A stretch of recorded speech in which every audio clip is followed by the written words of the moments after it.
नमस्कार, जन टीवी देख रहे हैं आप। मैं श्वेता शर्मा आपके साथ। खबरों की शुरुआत से पहले एक नजर डालेंगे अभी की हेडलाइंस पर।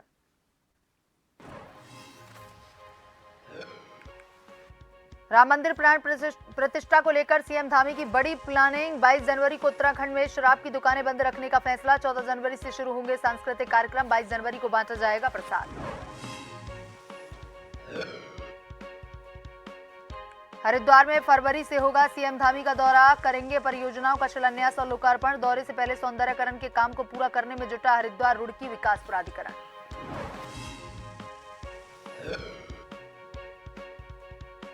देहरादून में कूड़ा उठाने में सामने आ रही अनियमितताएं। कंपनी का दावा 100 बाड़ों से उठाया गया 94% कूड़ा, लेकिन घर घर से कूड़ा उठाने की व्यवस्था में नहीं हुआ सुधार, बोली जिलाधिकारी। फिलहाल सर्वे का काम जारी।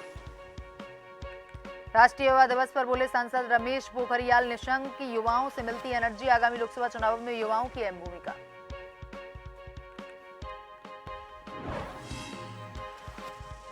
आग से सुलग रहे कालीमठ के जंगल। लोगों को धुएं की वजह से हो रही परेशानी। नष्ट हुई लाखों की वन संपदा। जीव जंतुओं को पहुंच रहा नुकसान।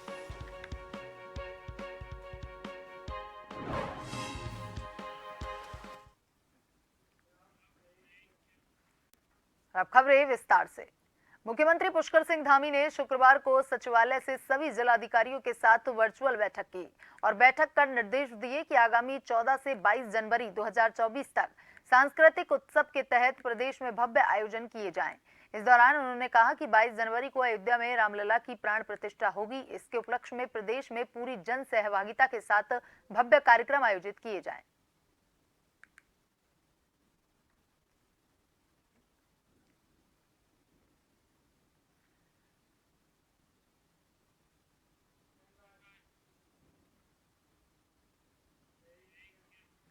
मुख्यमंत्री पुष्कर सिंह धामी ने शुक्रवार को मुख्यमंत्री कैंप कार्यालय में मां धारी देवी और भगवान श्री नागराजा देव डोली शोभा यात्रा 2024 का शुभारंभ किया। उन्होंने देव डोलियों की विधिवत पूजा अर्चना कर सभी राज्यवासियों के सुख समृद्धि की कामना की। मुख्यमंत्री ने कहा कि देव डोलियों की परंपरा देवभूमि उत्तराखंड की संस्कृति का अभिन्न अंग होने के साथ ही हम सभी की अटूट आस्था और विश्वास का प्रतीक भी है।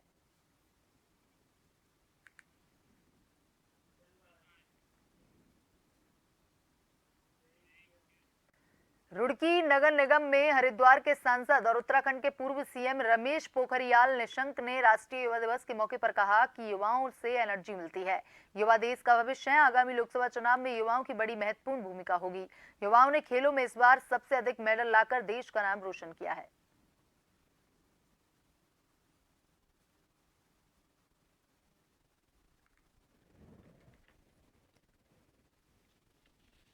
इस गांव के लोग जयवरेड़ा विधानसभा में सीधे प्रधानमंत्री जी ने संवाद किया है और गांव के मत्स्य पालक किसान जिसने नया उदाहरण पेश किया है प्रधानमंत्री जी की प्रेरणा से, उसके साथ सीधे बातचीत की है। ये जो प्रधानमंत्री जी का जो संकल्प ये रथ चल रहा है, ये विकसित भारत संकल्प यात्रा, ये पूरे देश में इसका बहुत उत्साह है। स्थान स्थान पर हजारों लोग उसका स्वागत कर रहे हैं। धर्मनगरी हरिद्वार में आगामी फरवरी माह में मुख्यमंत्री पुष्कर सिंह धामी विभिन्न परियोजनाओं का शिलान्यास और लोकार्पण करेंगे। इससे पहले सभी विभाग परियोजनाओं को अंतिम रूप देने में जुटे हुए हैं। हरिद्वार रुड़की विकास प्राधिकरण को विकास और सौंदर्यकरण की जिम्मेदारी मिली है, जिसका काम तेजी से चल रहा है। HRDA के द्वारा नारसन बॉर्डर पर बन रहे पहले प्रवेश द्वार का कार्य लगभग 70% पूरा हो चुका है। शंकराचार्य चौक पर खेल सुविधाओं के विकास के साथ साथ प्रत्येक कोर्ट में दीवारों पर खेल से जुड़ी पेंटिंग बनाई जा रही हैं। फ्लाईओवर के नीचे हो रहे निर्माण कार्य में पार्किंग, बैडमिंटन कोर्ट, बास्केटबॉल और स्केटिंग की सुविधाएं मिलेंगी।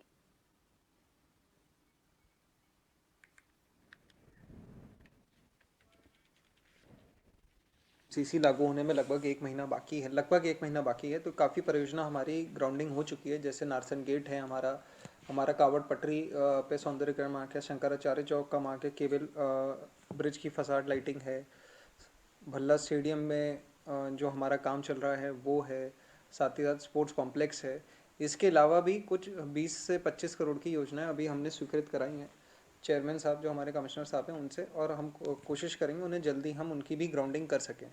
तो आशा करते हैं हम लोग कि इनसे सारे ही टेंडर्स हम 10 फरवरी तक खोल देंगे जो अभी गतिमान है टेंडर्स।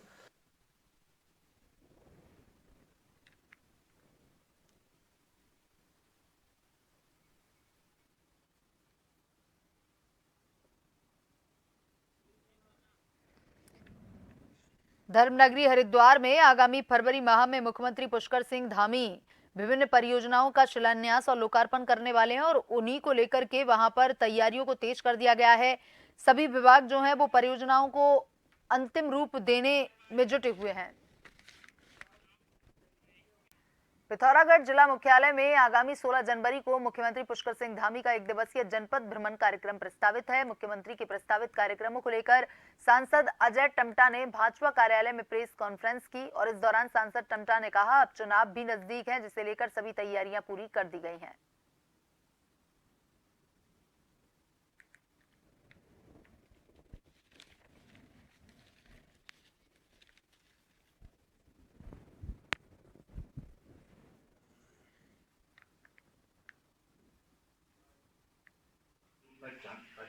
इससे पिथौरागढ़ जनपद की दूरियों को कम करने का काम चाहे दीपू लेक कैलाश दर्रे तक है, चाहे आदि कैलाश का दौरा है। प्रधानमंत्री जी के द्वारा अंतिम गाँव को वाइब्रेंट विलेज के रूप में विकसित कर वहाँ की सीमाओं को सुरक्षा प्रदान करने के साथ साथ सुविधाओं से युक्त रोड, पानी, बिजली, संचार सभी संसाधनों से परिपूर्ण किया है। आज हम सबका सौभाग्य है कि पिथौरागढ़ में भी हमारा मेडिकल कॉलेज का पैसा हमको मिल गया है। हमने वहाँ पदों का सृजन हमारी स्टेट गवर्नमेंट के माध्यम से हो गया है, कैबिनेट ने पास किया है। वहीं जल जीवन मिशन के माध्यम से बड़ी बड़ी योजनाओं को लिफ्ट योजनाओं के माध्यम से करने का पूरा किया है। अभी पिछले 25-30 साल से मेरा पिथौरागढ़ का रनवे कंप्लीट हो रहा था। उसको डीजीसीए की clearance, airport authority of India की क्लियरेंस और डीआरडीओ की क्लियरेंस के साथ साथ ही उसके ऑब्स्टिकल में जो घर आए थे उन घरों का भी निस्तारण करके उसको क्लियरेंस किया है। देहरादून में कूड़ा उठाने के मामले में चौंकाने वाला खुलासा देखने को मिला है। शासन के साथ साथ कोर्ट में भी निगम के अधिकारियों ने 100 वार्डों में 94% कूड़ा उठान का दावा किया है। हालांकि धरातल पर हालत कुछ और ही है। जिन कंपनियों को निगम की ओर से कूड़ा उठाने की जिम्मेदारी दी गई है वो निगम से पैसा तो पूरा उठा रहे हैं, लेकिन घर घर से कूड़ा उठाने की व्यवस्था में सुधार नहीं किया गया। इस मामले पर नगर निगम प्रशासक सोनिका का कहना है कि बाड़ों में फिलहाल सर्वे का काम जारी है। जिन बाड़ों में खामियां पाई जा रही हैं उन्हें दूर किया जा रहा है।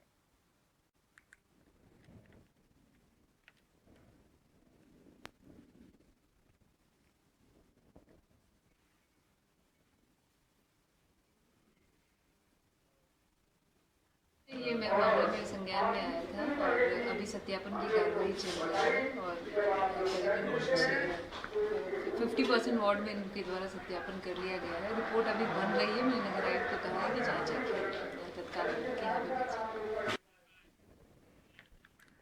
सल्ट अल्मोड़ा जिले के विकासखंड सल्ट के हरिदत्त वैद्य सामुदायिक स्वास्थ्य केंद्र देवायल सल्ट में विगत कई समय से स्टाफ नर्स को लेकर दिक्कतें आ रही हैं। वहीं प्रभारी चिकित्सा अधिकारी सल्ट डॉक्टर घीरेंद्र गहलोत ने बताया कि हरिदत्त वैद्य सामुदायिक स्वास्थ्य केंद्र देवायल सल्ट में जल्द 6 स्टाफ नर्स की नियुक्ति होगी। उन्होंने कहा, सल्ट विधायक महेश जीना के अथक प्रयास से स्टाफ नर्स की नियुक्ति होगी। स्टाफ नर्स की नियुक्ति होगी जिससे स्वास्थ्य सुविधाओं, डिलीवरी सहित अन्य कार्यों में ग्रामीणों को राहत मिलेगी।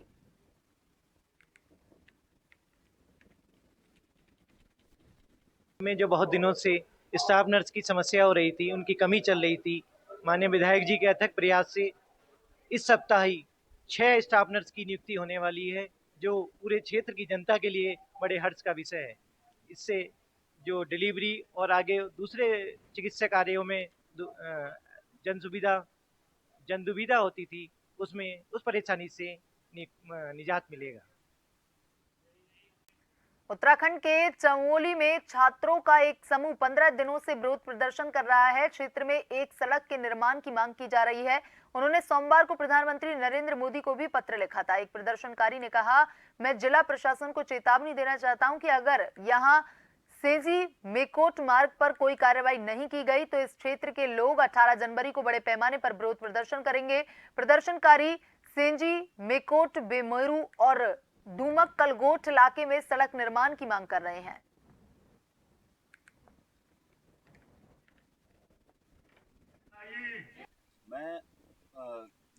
अपने माध्यम से जिला प्रशासन को, पीएमजीएसवाई विभाग को चेतावनी देना चाहता हूं, अगर सेंजी लगा मैकोट मोटर मार्ग पर जल्दी कोई कार्रवाई नहीं होती है तो 18 तारीख को पूरी क्षेत्र की जनता जिला मुख्यालय गोपेश्वर में एक उग्र आंदोलन करेगी, जिसकी संपूर्ण जिम्मेदारी जिला प्रशासन की होगी।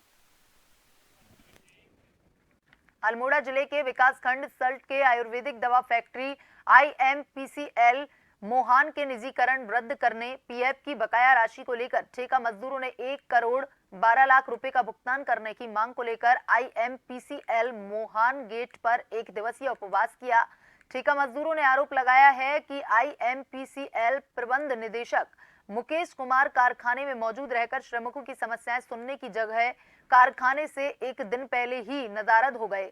कारखाना गेट पर हुई सभा को संबोधित करते हुए वक्ताओं ने कहा कि जिस दिन भी प्रबंध निदेशक व अन्य उच्च अधिकारी कारखाने में मौजूद होंगे, उसी दिन कारखाना गेट प्रबंधन निदेशक को काले झंडे दिखाकर उनका घेराव किया जाएगा।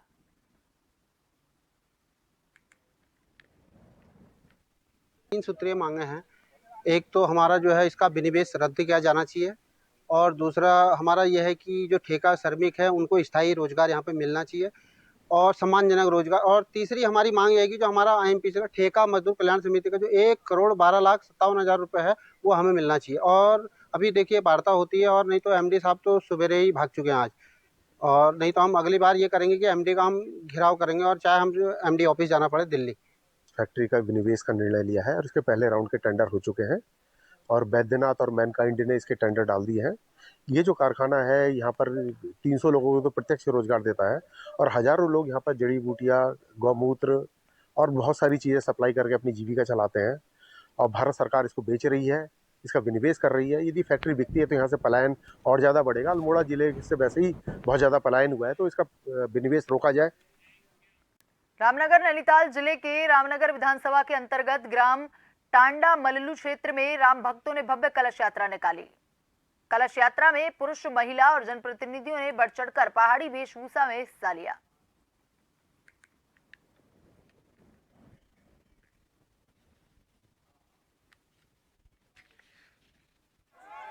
राम 500 साल के बाद 22 जनवरी को विराजमान हो रहे हैं, जिसके निमित्त पहले अयोध्या से आए अक्षत वितरण हुआ। उसके बाद जगह जगह राम बारात निकल ली है, कहीं प्रभात फेरी निकल ली है, और ये आह्वान के साथ कि 22 जनवरी को आप सभी ने फिर से अपने घर को अयोध्या बनाना है, उस दिन दिवाली बनानी है। वक्त तो चला एक छोटे से ब्रेक का। ब्रेक के बाद वापस खबरों की तरफ रुख करेंगे।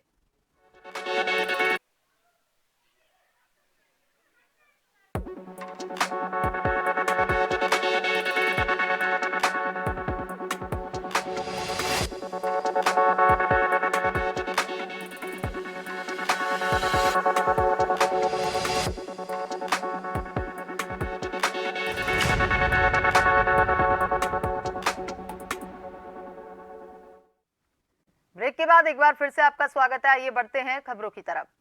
पांडुकेश्वर गांव बद्रीनाथ धाम की यात्रा के मुख्य पड़ाव के रूप में जाना जाता है। इसके साथ ही भगवान कुबेर जी और भगवान उद्धव जी की शीतकालीन 6 माह पूजा अर्चना भी पांडुकेश्वर में ही की जाती है।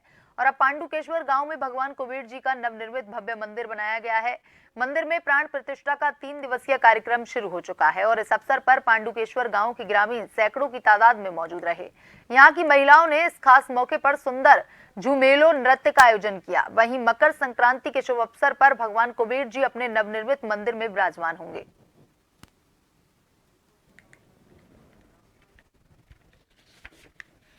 जो आज का ये महोत्सव है, ये जो है हमारा मंदिर शुद्धिकरण पूजा है। 200 साल पहले जो है मंदिर, हमारा पुराना मंदिर था, उसका जो जीर्ण अवस्था में था, उसका जो है अभी हमने 4 साल पहले उसका जीर्णोद्धार किया और इसको जो है हमने राजस्थान के पत्थर साउथ की शैली में बनाया है। और उसी के क्रम में आज जो है जो यहाँ पे जो कुबेर देवरा द्वारा पांडुकेश्वर गांव द्वारा जो ये आयोजन हो रहा है, ये जो है 4 दिनों का शुद्धिकरण पूजा है और इसका समापन मकर संक्रांति को होगा और इसका विस्तृत मेला जो है बसंत पंचमी को होगा।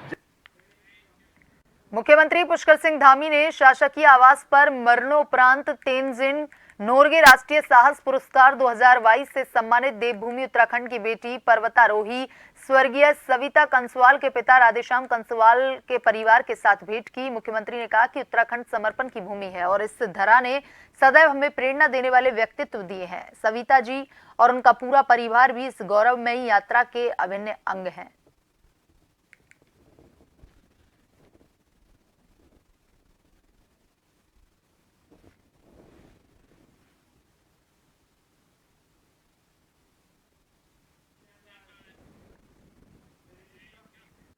मुख्यमंत्री पुष्कर सिंह धामी ने राष्ट्रीय युवा दिवस के अवसर पर हिमालयन सांस्कृतिक केंद्र निम्बूवाला गढ़ी कैंट देहरादून में youth as job creators theme पर आयोजित कार्यक्रम में प्रतिभाग किया। इस दौरान मुख्यमंत्री ने घोषणा की कि प्रदेश के युवाओं को खेलों के प्रति जागरूक करने तथा नशा मुक्त अभियान से जोड़ने के लिए प्रदेश के सभी स्कूलों एवं महाविद्यालयों के खेल मैदानों को सुदृढ़ किया जाएगा।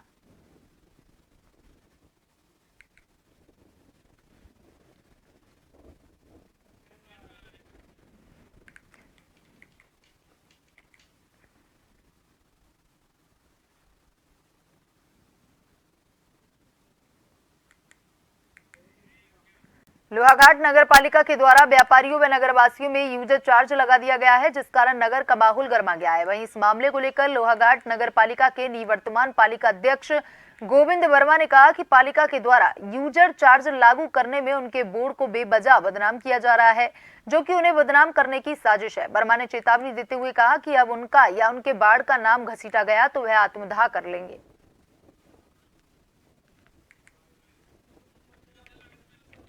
ये जनता में एक गलत मैसेज किया था कि नगर पालिका परिषद जो बोर्ड है उसमें एक प्रस्ताव पास किया गया था।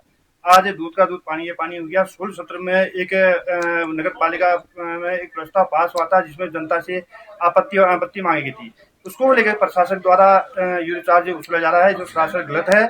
और मैंने साफ लफ्जों में प्रशासक को और यूओ मैडम को लफ्जों में कहा कि अगर बोर्ड को बदनाम किया गया तो या तो आपकी कोई सोची समझी चाल है और आप अपने बयानों से बयान नहीं सुधारते हैं तो मैं आत्मदाह को भी तैयार हूं और उप जिला अधिकारी के सम्मुखीन में आत्मदाह करने का प्रयास करूंगा और साथ ही साथ मैं पुनः इनको चेतावनी देता हूं कि बोर्ड को बदनाम न किया जाए। आपने जो करना करिए, जनता को हित को ध्यान में रखते हुए करिए।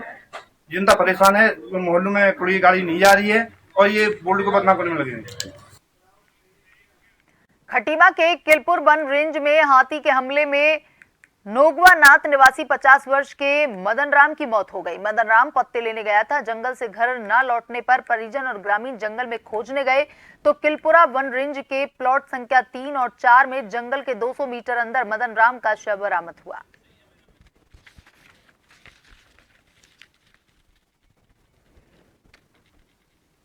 बजे गए, ये घटना हुई है नोगवा नाथ में। अचानक से गए और हाथी ने मारा उन्हें। सुबह मॉर्निंग में मिली है उनकी डेड बॉडी 7 बजे।